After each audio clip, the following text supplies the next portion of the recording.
basically what we will do is I'm gonna try and keep this front face, because what it is when you install the aftermarket head unit, this is going bye-bye. You don't have that anymore. I haven't seen many kits. I've seen the kit that you change the full clock, but unfortunately you would have to replace this with something else if you would ever want to keep the steering controls.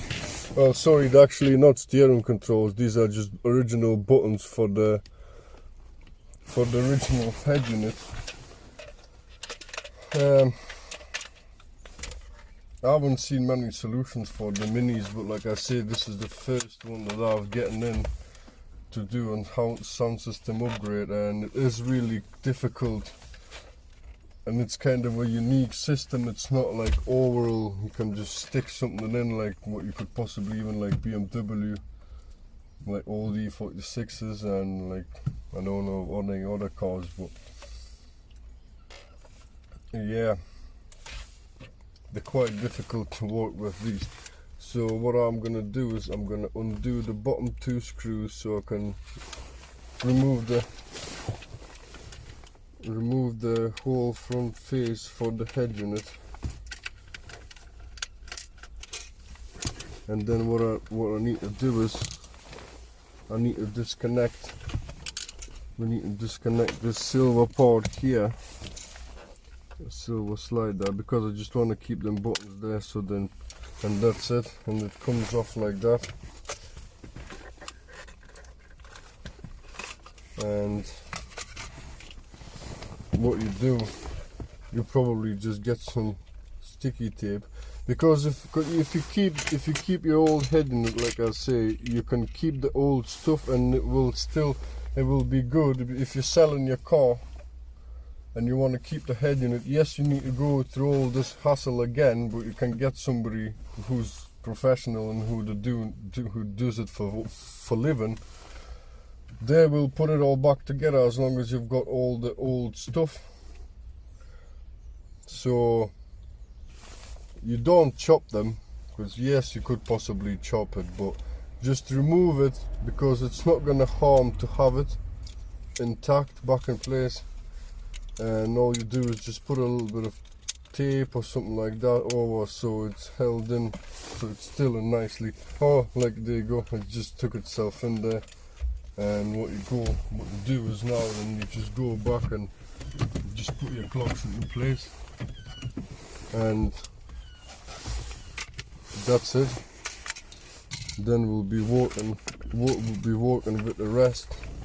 So just keep all the front panel faces and everything, put them all back together. Try not to break anything, so it's easier to fit it back together if you don't want it, just take it all out and bin it or whatever you want to do with it. But let's see what the head unit looks like.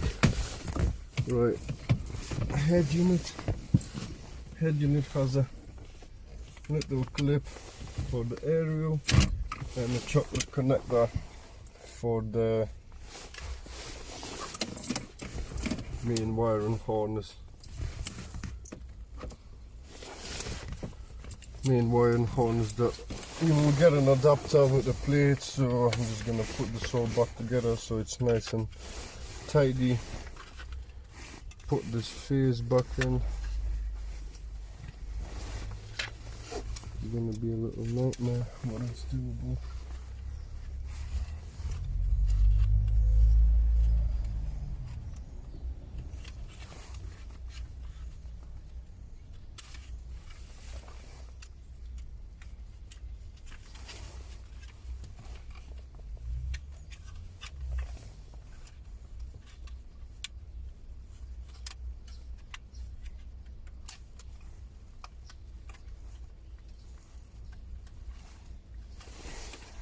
There.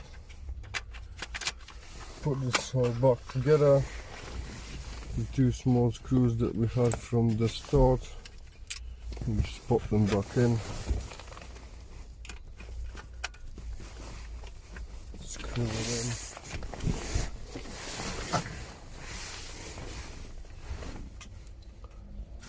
in. And no big deal.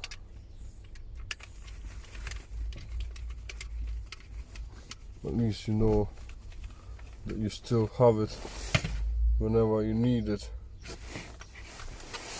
We'll give this back to the customer so he can decide what he wants to do with it.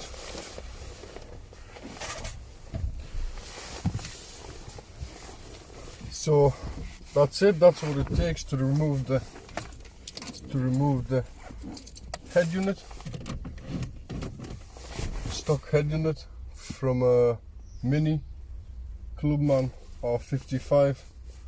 I believe this is 2008 or something like that. I can't remember now. But never mind.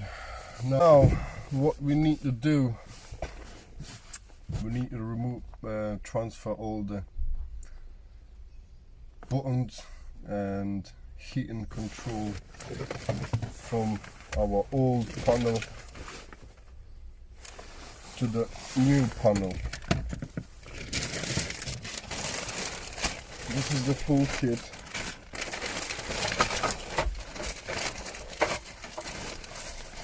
I've got some trays. I've got some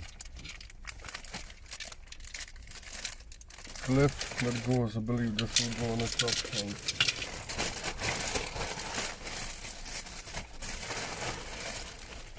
this is the main harness. Small but very important update regarding the wiring harness for R55. This harness is the cheap harness, and for those who want to keep the reverse sensor beep, you are gonna have to look for a more advanced harness, because this one does not support it. I'm not sure about all of the minis, the Clubmans R55s. It might depend on the head unit what you have, but this one, specific one that I have now, this one plays the beep noise for the reverse sensors through the rear speakers of the car itself, and this harness will delete that. So basically, after installation, don't get surprised that your reverse sensors don't work. They do work, but the noise is not there. So you will have to address that problem with a different type of harness which supports that beep output to your rear speakers. And I hope I made it nice clear, because this is a big issue that you will have with a cheap harness. But if you purchase the right harness, you will be all good. So that's it. That's the main update for that little harness.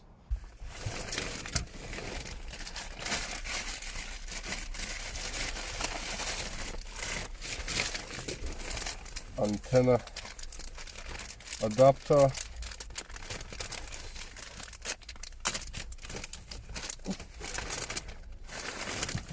We'll just plug that in straight away inside. So that is for the antenna. The aerial small clips that secure your head unit.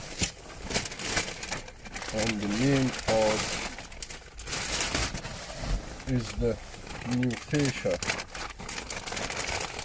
This facia allows you to install double DIN and single DIN.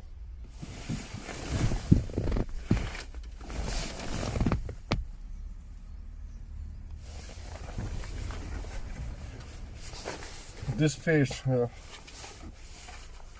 looks, I'd say, identical to the one that we have originally. Yeah, it's the same pattern of the plastic, and the only difference is that we are losing our little CD player there with a volume knob control, and these heating panels and buttons for windows and locking are being located down below. The oaks is getting removed because you won't need it anymore. So all you have to do is remove 1, 2, 3, 4 screws from the plastic fascia, and they are T20 again.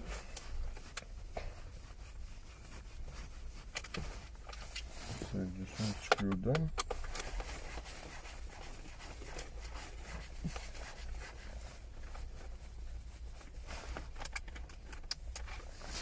It actually says BMW here. Basically, Mini and BMW are basically the same car. It just looks completely different, but it has as awkward as each other in some sense. I believe the engine is BMW as well in the Minis. That's what I heard. I've never owned one Mini, so I wouldn't have a clue. So you remove them four screws and the panel just comes off, and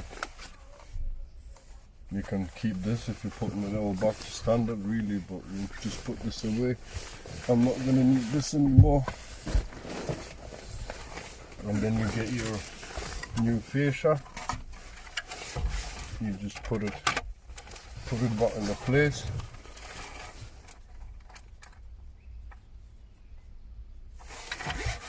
That's a strange thing.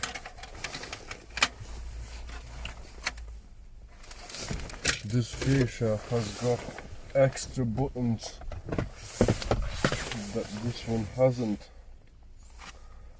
and that is, I believe this is just the universal one then, because some fascias come.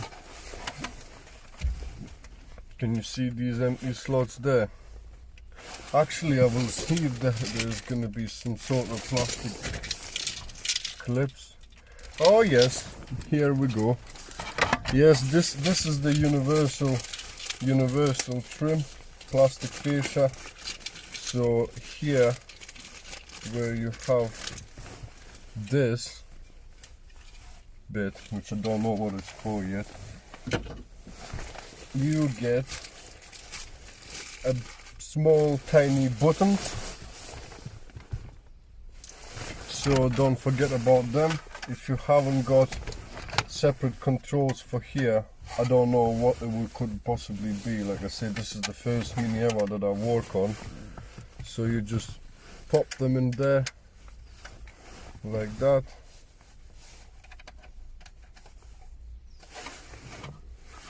And then you just put your panel over top of them.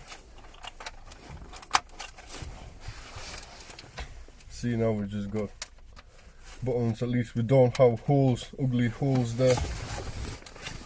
Them are going to be just the blank buttons. Shame that it doesn't have a good clearance behind, because you could potentially use these to fit your microphone inside. That would be really cool, because it would be all in a dash. But we'll have to find a different location for the microphone. So you get your screws, put them back in.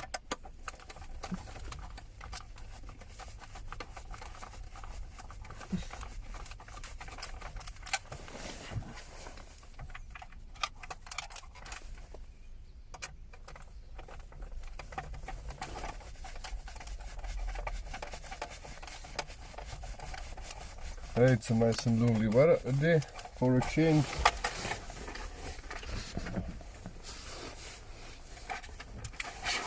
When you screw it, make sure that the false buttons are still in place so you don't jam them or something. And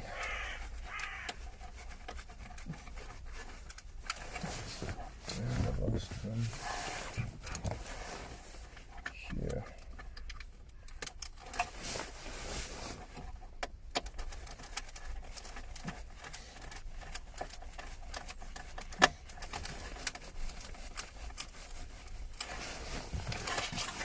That's it. And that's your new panel has been completed. And what we can do is we can go ahead and put it back in, because double dim opening will give you plenty of room to work with anything that you need to. So yeah, we'll just put this plastic panel back in.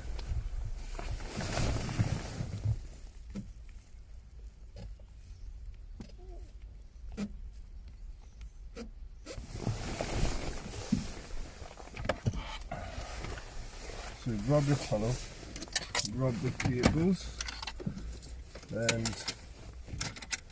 just install them exactly the same where they used to go.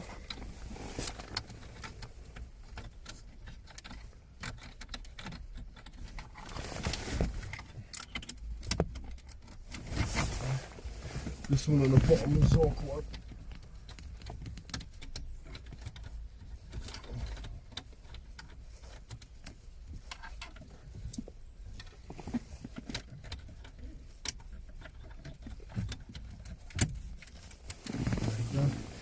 And your aux cable that you used to have will be just dangling there.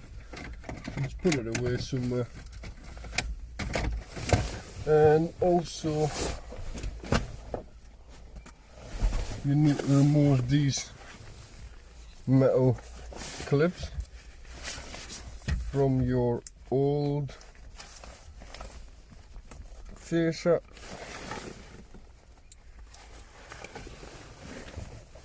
Just get a little screwdriver and just pray it out, because they are quite seated in.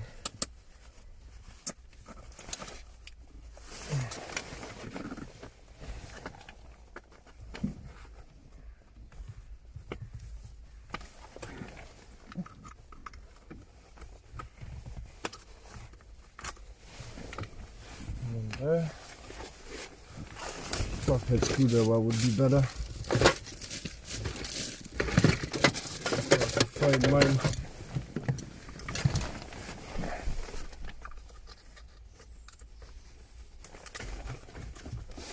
Like that, and just take them out.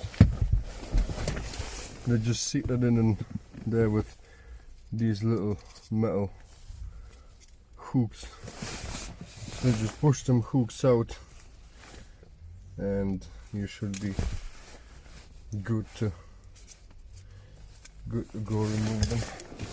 And you just pop them back on, seeing how they are. And that's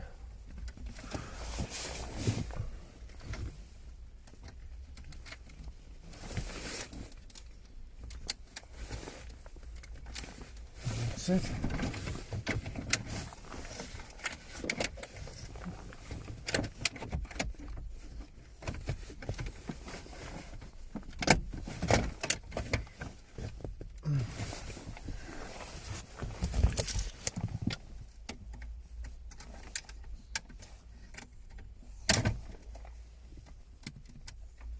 Make sure that the centric, otherwise it won't want to go back in properly.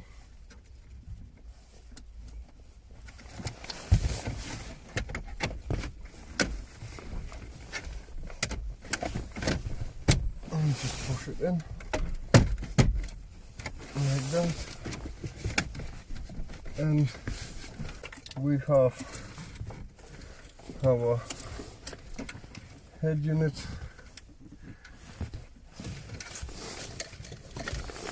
And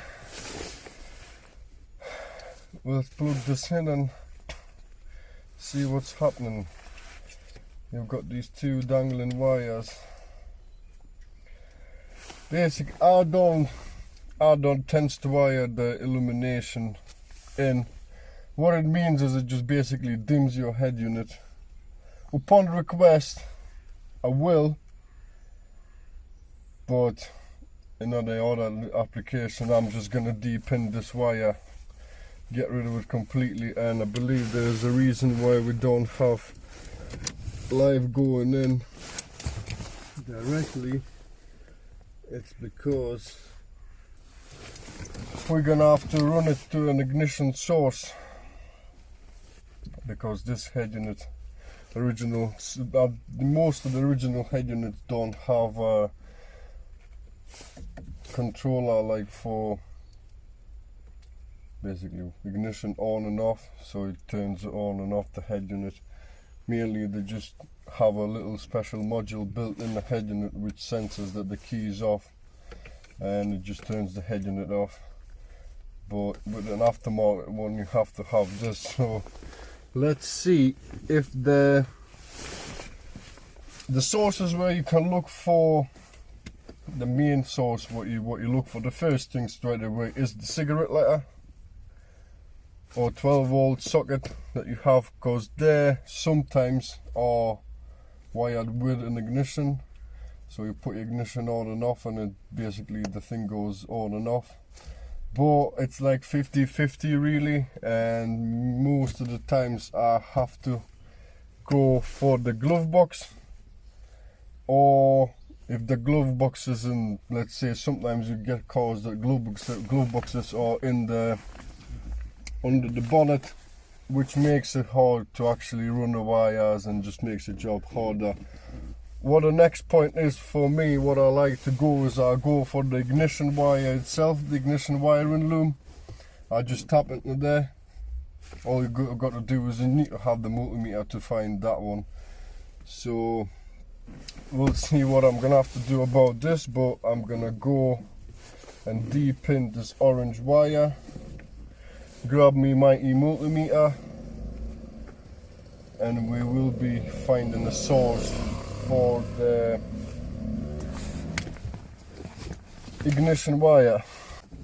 First of all, let's de-pin this orange illumination wire. Yeah, I've just got this inverted little tiny screwdriver. You just find the space and just push it in. Not this side, it will be the other side. Like that, and it just comes out. Keep it for yourself. That'll come in handy somewhere. Right, so plug this in. Plug it in. Make sure it fits.